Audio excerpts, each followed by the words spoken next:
Ela tá de marquinha. Eita novinha delícia.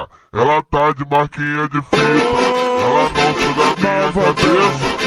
Tá cabeçada. வெங்காயம் எங்கடா போச்சு? காவிரியில தண்ணி வராத போது ஆத்தாலும் அப்பனும் தந்தையில என் பொண்ணு விளைகிற நிலம் வறண்டு கிடந்த போது எலிக்கறி பாம்புக்கறி நட்டக்கறி நின்னும் போது நக்கிக்கிட்டாரா இருந்தீங்க?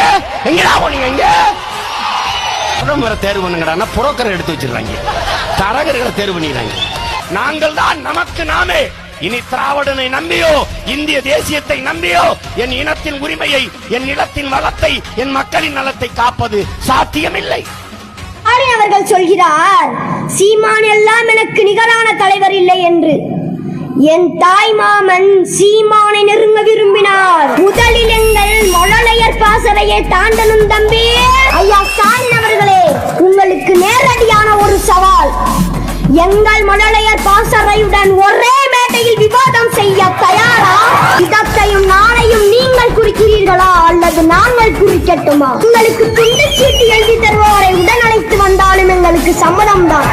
விவாதத்தில் எங்களை வென்றுவிட்டால் எங்கள் தாத்தாமார்கள் திமுகவில் இருந்ததற்காக பெருமைப்பட்டுக் கொள்கிறோம்.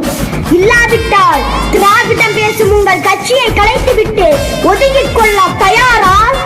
இளம் தமிழா எழுந்திரி நீங்கிறான். சின்ன சின்ன பிள்ளைகளை எந்திராங்கிறான். அவனும் சின்ன குழந்தைக்கு தான் கற்பிக்கிறான்.